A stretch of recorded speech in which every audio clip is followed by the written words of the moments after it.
জয় হিন্দ। আমরা আজকে কি দেখব যে কনস্টিটিউশনের পার্ট, আর্টিকেল এবং শিডিউল স্টার্ট করার আগে আমাদেরকে কি কি জেনে নিতে হবে। দেখো, এই যে পার্ট আর্টিকেল স্টার্ট করার আগে আমাদেরকে চারটে জিনিস জানতে হবে। তার মধ্যে এক নম্বর হলো হিস্ট্রিক্যাল ব্যাকগ্রাউন্ড, তার মানে ঐতিহাসিক কী প্রেক্ষাপট রয়েছে। আমরা জানি বিভিন্ন দেশ থেকে আমাদের দেশে আসছিল রাজত্ব করার জন্য নয়, ব্যবসা বাণিজ্য করার জন্য প্রথমে। কিন্তু তার মধ্যে ইস্ট ইন্ডিয়া কোম্পানি প্রথমে ব্যবসা বাণিজ্য করতে এলেও তারা কিন্তু ধীরে ধীরে কী করলো, রেভিনিউ কালেক্ট করা স্টার্ট করলো। প্রথমে আমাদেরকে ইস্ট ইন্ডিয়া কোম্পানিরা শাসন করেছিল, পরে কি হলো, সেই ইস্ট ইন্ডিয়া কোম্পানি ঘোষণা করে দিল ব্রিটিশরা যে ইস্ট ইন্ডিয়া কোম্পানি তাদের অন্তর্গত, অর্থাৎ ডিরেক্টলি পরে ব্রিটেন আমাদেরকে শাসন করা শুরু করলো। সেটা আমরা দেখব হিস্ট্রিক্যাল ব্যাকগ্রাউন্ড পার্ট 1-এ।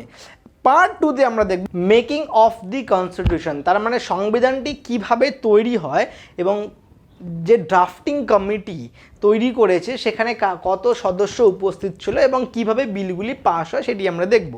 এবার থার্ড নাম্বার যে পার্ট রয়েছে সেখানে আমরা দেখব স্যালেন্ট ফিচার্স অফ দি কনস্টিটিউশন, এবং সবার শেষে 4 নাম্বার পার্টটি আমরা কি দেখব, 4 নাম্বার পার্ট আমরা দেখব প্রিয়াম্বেল অফ দি কনস্টিটিউশন। তার মানে আমাদের যে কনস্টিটিউশন তৈরি করার সময় আমাদেরকে একটা প্রস্তাবনা দেওয়া হয়।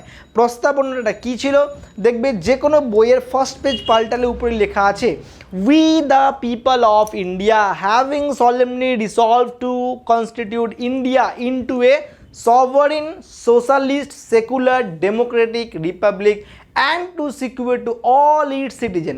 কিসের জন্য না, জাস্টিস, লিবার্টি, ইকুয়ালিটি, ফ্র্যাটার্নিটি। আর শেষে দেওয়া আছে দেখবে ইন দিস কনস্টিটিউট অ্যাসেম্বলি, তার মানে এই অ্যাসেম্বলিতে this 26 November 1949 do hereby adopt, enact and give to our self. তার মানে এই দিনে আমাদেরকে আমাদের সংবিধান আমরা নিজেরা তুলে ধরি। ক্লিয়ার?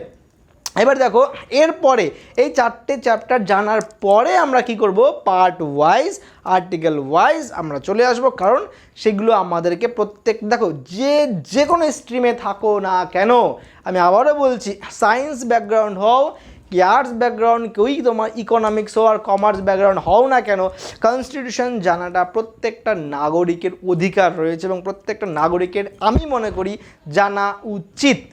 তাহলে আমরা এর পরে যে পার্টে দেখব সেটা হলো আমাদের article wise. Clear? Article wise আমাদের কি কি পার্ট রয়েছে সেগুলো আমরা একটা একটা করে পার্ট ওয়াইজ দেখব।